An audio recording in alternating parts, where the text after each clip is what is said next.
തിരുവനന്തപുരം വെമ്പായത്ത് 2.5 വയസ്സുകാരി അംഗനവാടി ടീച്ചർ മർദ്ദിച്ചതായി പരാതി.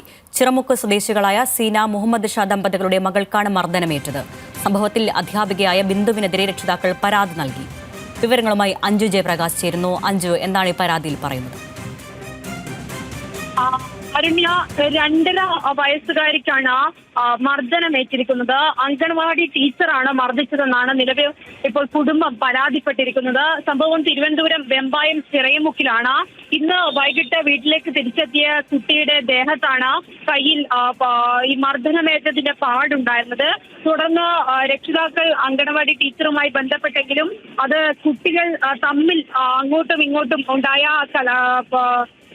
മർദ്ദനമാണ്, താനെല്ലാം മർദ്ദിച്ചതെന്നാണ് ടീച്ചർ പറയുന്നത്. പക്ഷേ രക്ഷിതാക്കൾ കുട്ടിയോട് ചോദിച്ചപ്പോൾ അത്തരത്തിൽ ടീച്ചറാണ് മർദ്ദിച്ചത് ആയിരുന്നു പറഞ്ഞിട്ടുണ്ടായിരുന്നത്. അതിനെ ചൊല്ലി ടീച്ചർക്കെതിരെ, അതായത് ടീച്ചർ ബിന്ദുവിനെതിരെ രക്ഷകർത്താക്കൾ ചൈൽഡ് ലൈനിൽ പരാതി നൽകിയിട്ടുണ്ട്. ചിറയമുക്ക് സ്വദേശികളായ സീനയുടെയും മുഹമ്മദ് ഷാ ദമ്പതികളുടെ മകളാണ് ഈ 2.5 വയസ്സുകാരി. ടോയ്ലറ്റിൽ പോയി തിരികെ വന്നപ്പോൾ ഈ കമ്പി കൊണ്ടാണ് അടിച്ചതെന്നാണ് കുട്ടി വീട്ടുകാരോട് പറഞ്ഞിരിക്കുന്നത്. അത് സംബന്ധിച്ച് നിലവിൽ ഇപ്പോൾ ടീച്ചർ ബിന്ദുവിനെതിരെ പരാതി കൊടുത്തിട്ടുണ്ട്.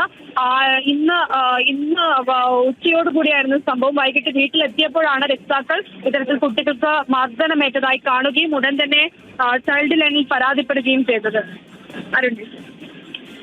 അതെ, തിരുവനന്തപുരം വെമ്പായത്താണ് 2.5 വയസ്സുകാരിയായ കുട്ടിയെ അങ്കണവാടി ടീച്ചർ മർദ്ദിച്ചതായി മാതാപിതാക്കൾ പരാതി നൽകിയത്. അഞ്ജു ജയപ്രകാശാണ് വിവരങ്ങൾ നൽകിയത്.